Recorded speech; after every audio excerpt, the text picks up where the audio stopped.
Cricket হচ্ছে বাংলাদেশের প্রথমবারের মতো 1997 সালে ঊনবিংশ ও বিংশ শতাব্দীতে এটি What is up people, assalamu alaikum, welcome back to my another video.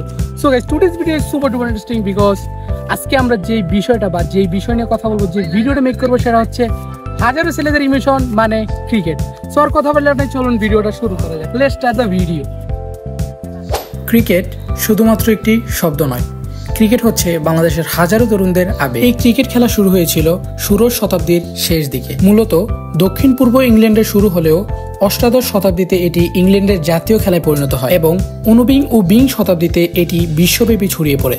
এখন আসি বাংলাদেশে। আমাদের এই স্বাধীন বাংলাদেশে 1972 সালে নিজস্ব ক্রিকেট খেলা আয়োজনের ব্যবস্থা গড়ে ওঠে। 1974 থেকে 75 মৌসুমে জাতীয় পর্যায়ে ক্রিকেট প্রতিযোগিতা শুরু হয়। এরপরে প্রাথমিক স্বীকৃতি হিসেবে 1977 সালে প্রথমবারের মতো আন্তর্জাতিক ক্রিকেট কাউন্সিলের সহযোগী সদস্যপদ লাভ করে। তৎকালীন বাংলাদেশ ক্রিকেট সংস্থার প্রচেষ্টাক্রমে বাংলাদেশের জাতীয় ক্রিকেট দল আন্তর্জাতিক স্তরে খেলার যোগ্যতা অর্জন করে। এরপরে বাংলাদেশ ক্রিকেট দল প্রথমবারের মতো 1997 সালে আইসিসি ট্রফি জয় করেন। ঠিক এর কিছু বছর পরে বাংলাদেশ জাতীয় ক্রিকেট দল 1999 সালে ক্রিকেট বিশ্বকাপে প্রথমবারের মতো অংশগ্রহণ করার সুযোগ লাভ। প্রথমবারের মতো অংশ নিয়েই বাংলাদেশ জাতীয় ক্রিকেট দল শক্তিশালী পাকিস্তানের বিপক্ষে খেলে ঐতিহাসিক বিজয় বাংলাদেশের জন্য বয়ে আনে। আর ঠিক এভাবেই বাংলাদেশে ক্রিকেট বিস্তার হয় এবং সবার কাছে ক্রিকেট খুবই জনপ্রিয় হয়ে ওঠে। আজকের ভিডিও এই পর্যন্তই। ভালো থাকবেন, সুস্থ থাকবেন।